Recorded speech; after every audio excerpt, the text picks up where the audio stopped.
Hello दोस्तों, welcome to my YouTube channel doctor Rakesh Kumar Gupta. दोस्तों, आज हम लोग पढ़ेंगे अति लघु उत्तरी प्रश्न पार्ट 2, जिसमें पहला प्रश्न है, साक्षात्कार से आप क्या समझते हैं। गुडे एंड हैट ने अपनी पुस्तक मेथड्स इन सोशल रिसर्च में लिखा है कि किसी उद्देश्य हेतु किया गया गहन वार्तालाप ही साक्षात्कार है। दूसरा प्रश्न है, उपनिवेशवाद के कारण समाज में किन्हीं दो परिवर्तनों को बताइए। तो पहला, भारतीय कृषि का वाणिज्यीकरण, दूसरा, कृषि में स्थिरता एवं उसकी बर्बादी। अगला प्रश्न है, औद्योगिकरण की विशेषताएं लिखिए। तो आप इसमें 3-4 विशेषताएं लिख सकते हैं। पहला, औद्योगिकरण के दौरान उद्योगों की स्थापना की जाती है। दूसरा, श्रम की जगह पूंजी का महत्व बढ़ जाता है। तीसरा, दो वर्ग मालिक एवं मजदूर का उदय होता है। और चौथा, आर्थिक विकास होने लगता है। अगला प्रश्न है, पुत्र अधिमान्यता से क्या तात्पर्य है। एक सामाजिक प्रघटना या स्थिति जहां एक समुदाय के सदस्य पुत्रियों की तुलना में पुत्रों को प्राप्त करना अधिक श्रेयस्कर समझते हैं, अर्थात पुत्रियों की तुलना में पुत्रों को अधिक मान और महत्व देते हैं, और इसकी सत्यता को सिद्ध करने के लिए पुत्रों और पुत्रियों के प्रति सामाजिक व्यवहार का अवलोकन हम कर सकते हैं। अगला प्रश्न है, दलित से आप क्या समझते हैं। दलित शब्द से तात्पर्य उस दुर्बल वर्ग से है जिसकी सामाजिक आर्थिक स्थिति काफी निम्न होती है।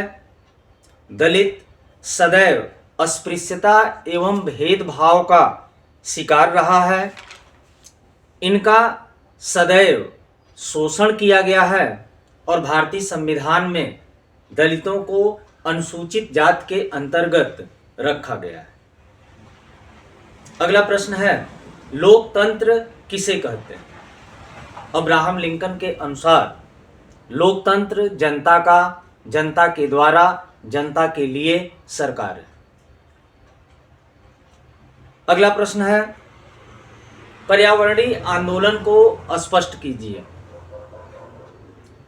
तो पर्यावरण के संतुलन को बनाए रखने के लिए और पारिस्थितिकी तंत्र को बचाए रखने के लिए जो आंदोलन किए जाते हैं उसे हम पर्यावरण आंदोलन कहते हैं। अगला प्रश्न है, हरित क्रांति किसे कहते हैं। हरित क्रांति का तात्पर्य कृषि उत्पादन में उस तीव्र वृद्धि से है जो अधिक उत्पादन देने वाले बीजों, रासायनिक उर्वरकों और नई तकनीक के प्रयोग के परिणाम स्वरूप हुई है। इसके बाद अगला प्रश्न है, उदारीकरण क्या है।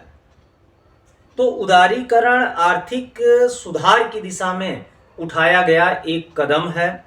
मूलतः इसका अर्थव्यवस्था में सरकारी हस्तक्षेप को कम करना और बाजार प्रणाली पर निर्भरता को बढ़ावा देना है। और उदारीकरण का कृषि, उद्योग और सेवा इन तीनों क्षेत्रों पर अच्छा प्रभाव देखने को मिलता है। इसके बाद है, हरित क्रांति के 3 प्रमुख प्रभावों का वर्णन कीजिए। तो पहला, गांव में परंपरागत धार्मिक विश्वास कम हुआ है। दूसरा, जैसे जैसे ग्रामीणों की मानसिकता में परिवर्तन हो रही है उनकी कार्यकुशलता में वृद्धि देखने को मिल रही है। और तीसरा है, ग्रामीणों में स्थान परिवर्तन करने की प्रवृत्ति बढ़ती जा रही है। कृषक समाज की मुख्य विशेषताएं क्या है। तो पहला, कृषि पर निर्भरता। दूसरा, अत्यधिक विशाल जनसंख्या। तीसरा, अशिक्षा। और चौथा, रहन सहन का निम्न स्तर। अगला प्रश्न है, आधुनिकीकरण की 3 विशेषताएं लिखिए। तो पहले विशेषता आप लिख देंगे सांसारिक मूल्यों को महत्व। दूसरा, प्रौद्योगिक विकास। और तीसरा है नगरीकरण में वृद्धि। अगला प्रश्न है आधुनिकीकरण के 3 दुष्परिणाम लिखिए। तो पहला, आधुनिक मूल्यों और परंपरागत मूल्यों के बीच द्वंद्व की स्थिति उत्पन्न हो रही है। दूसरा, आधुनिकीकरण से एक तरफ तो विकास हुआ है लेकिन दूसरी तरफ गरीबी, भूखमरी और वर्ग भेद की भावना में तेजी के साथ बढ़ोतरी देखने को मिल रही है।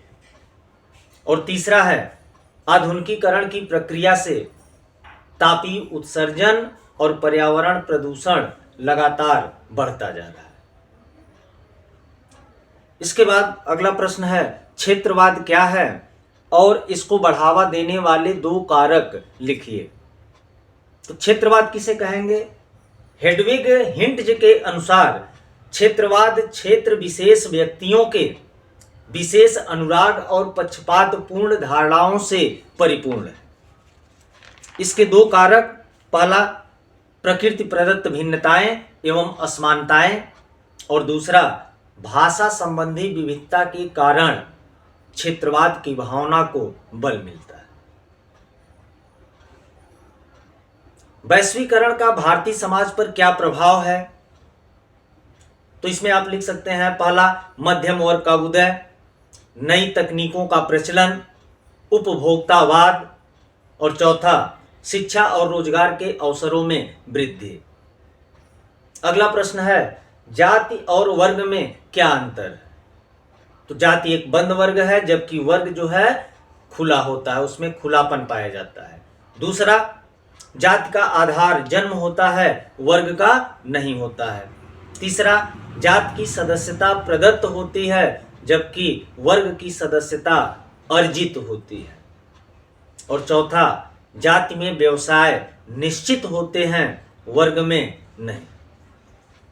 अगला प्रश्न है उपनिवेशवाद क्या है? आर्गेंस्की के अनुसार वे सभी क्षेत्र उपनिवेशों के तहत आते हैं जो विदेशी सत्ता के द्वारा शासित होते हैं और जिनके निवासियों को पूरा राजनीतिक अधिकार नहीं मिलता है। अगला प्रश्न है सांप्रदायिकता निवारण के लिए सुझाव दीजिए। तो पहला, संपूर्ण देशवासियों के लिए एक समान सामाजिक विधान बनाया जाए। दूसरा, सांप्रदायिकता के आधार पर लड़े गए जो चुनाव हैं उनको अवैध घोषित किया जाए। और तीसरा, चलचित्रों, टेलीविजन और पत्र पत्रिकाओं के माध्यम से सांप्रदायिक एकता और सद्भाव का प्रचार किया जाए। अगला प्रश्न है संस्कृतिकरण क्या है? यह अवधारणा किसने दी? तो संस्कृतिकरण का कॉन्सेप्ट एम.एन. श्रीनिवास ने दिया था। एम.एन. श्रीनिवास संस्कृतिकरण को परिभाषित करते हुए लिखते हैं कि संस्कृतिकरण वह प्रक्रिया है जिसके द्वारा कोई निम्न हिंदू जाति या जनजाति अपने से उच्च किसी जाति और साधारणतया द्विज जातियों के समान ही अपने रीति रिवाजों, कर्मकांडों, विचारों और जीवन शैली को बदलने लगती है। अगला प्रश्न है भूमिका संघर्ष से आप क्या समझते हैं? उन विभिन्न भूमिकाओं के बीच संघर्ष जिन्हें एक ही व्यक्ति को निभाना पड़ता है।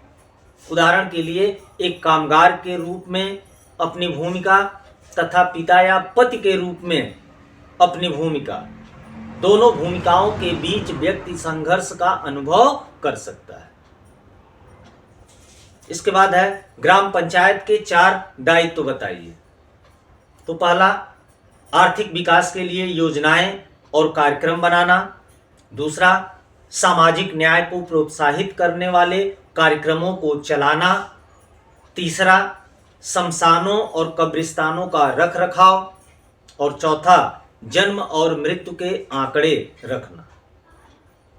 इसके बाद है राष्ट्रवाद से आप क्या समझते हैं? जी.एस. घुरिये के अनुसार राष्ट्रवाद एक मनोवैज्ञानिक और भावनात्मक प्रक्रिया है जिसमें राष्ट्र के प्रति एकता, सुदृढ़ता और पारस्परिक सहयोग की भावनाओं का समावेश होता है।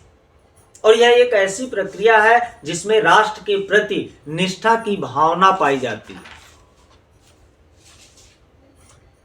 इसके बाद है उदारीकरण के किन्हीं 3 सामाजिक आर्थिक प्रभावों का वर्णन कीजिए। तो पहला, आर्थिक क्षेत्र में उदारीकरण के कारण लोगों के जीवन की गुणवत्ता बढ़ गई है। दूसरा, कृषि उत्पादन में वृद्धि हुई है। और तीसरा, उदारीकरण के कारण विभिन्न सामाजिक संस्थाएं जैसे विवाह, परिवार, नातेदारी, ये सब भी प्रभावित हुई हैं। जैसे विवाह जो है पहले धार्मिक संस्कार के रूप में होता था, लेकिन आज के समय में विवाह जो है एक सामाजिक उत्सव बनकर रह गया है। अगला प्रश्न है, जन्म दर को परिभाषित कीजिए। तो जन्म दर से अभिप्राय किसी विशेष क्षेत्र में निर्धारित अवधि में प्रति 1000 की जनसंख्या में जीवित उत्पन्न हुए बच्चों की कुल संख्या से। तो यहाँ जो विशेष क्षेत्र है वह कोई एक पूरा देश हो सकता है, एक राज्य हो सकता है, एक जिला हो सकता है, या कोई एक प्रशासनिक इकाई हो सकता है। और निर्धारित अवधि जो है वो सामान्यतः 1 वर्ष की होती है। और इसके बाद है सामाजिक परिवर्तन क्या है। तो मैकाइवर पेज ने अपनी पुस्तक सोसाइटी में लिखा है कि समाजशास्त्री होने के नाते हमारा प्रत्यक्ष संबंध सामाजिक संबंधों से है और इसमें आए हुए किसी भी परिवर्तन को हम सामाजिक परिवर्तन कहेंगे। तो आज के लिए बस इतना ही। धन्यवाद।